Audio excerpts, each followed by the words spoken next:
Bonjour, mes amis. Yeah, that's right, we get cultural on Get Bookish. Getting cultural today, throwing a little French in there. What?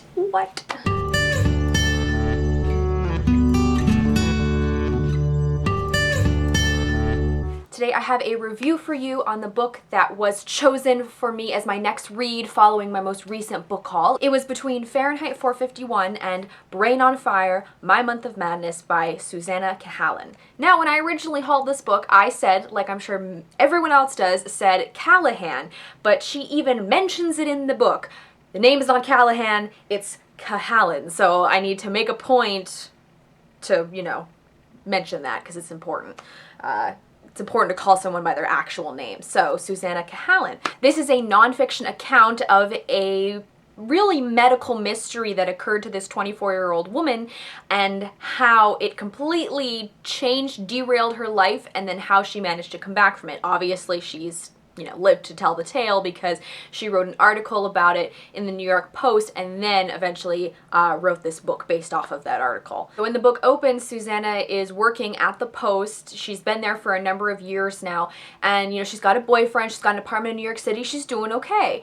But then all of these little things start happening. She believes that she has bed bugs in her apartment. She sees these, what she believes to be little bite marks on her arm, and that's sort of the first sign of something might be potentially wrong. She starts feeling sick and she thinks she might have the flu, and then she starts acting weird, and that's when her coworkers start to wonder what's really going on. You as the reader know that something is going on, and you want her and the people around her to realize she's not just having a potential breakdown, which is what most people think, the stress of the job, being an investigative reporter. She's probably having a breakdown, she just needs to take some time off of work, but then when things don't get better, she finally goes to the doctor. Unfortunately, the doctor that she goes to believes that Susanna is drinking too much and she's in alcohol withdrawal, sends her away, and things just get way worse to the point where she ends up in the hospital because she has a really bad seizure, and that's when they know something is really, really wrong. That goes into the actual month of madness where all of these things are happening, the doctors aren't sure what's going on, and the crazy part is Susanna doesn't remember most of it because her brain was, as one doctor put it, on fire. As you may be able to guess by my explanation so far, this is a crazy book, like roller coaster ride intense. There is a lot of stuff going on, especially because you don't really know what it is until obviously they are able to diagnose her and help her recover. But holy crap, this book was so good. I enjoyed it a lot. I think it's the best book I've read this year so far. Every time we'd get to a new section or a new chapter, I couldn't put it down. I had to keep reading. I had to force myself to do other things because I wanted to find out what was happening, what was going to happen next. Luckily, there's footage from the hospital because she was in a special ward. There was actually cameras on her at all times to sort of monitor her and her behavior, so she was able to watch those videos. Her family kept a journal because her parents were divorced, so they would go back and forth and then write what happened in the journal each day. So she was able to refer to the journals, refer to her friends, refer to the video, refer to the doctors and nurses, so she actually had an idea of what happened to her because a lot of it is very fuzzy and she only had a few lucid moments in between all of this other insane stuff that was happening into her body. It makes for a great story because she can easily separate herself from the events and give a particular perspective of, even though this is her, she doesn't feel like it was her because she doesn't remember any of it. Her behavior was, of course, erratic and weird,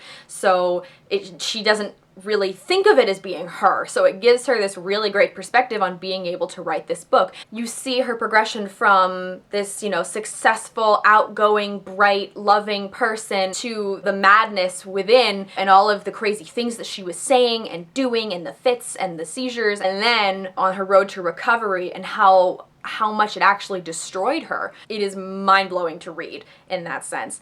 Susanna acknowledges the fact that she was lucky to be in the right place at the right time. Living in New York City, she had access to great medical care, great doctors who knew other doctors and were able to help her figure out what was wrong with her. And she also had insurance because she was a full-time employee of the New York Post. She takes the time to acknowledge the fact that there are other people out there who are suffering from what she has, and they aren't in the right place with the right doctors, they don't have the right money to get treated, and it's something that doctors can help people recover from. Some people die, but she was able to make it out. There have been plenty of other people who have made it out. So it's something that, although not preventable, is something that you can recover from.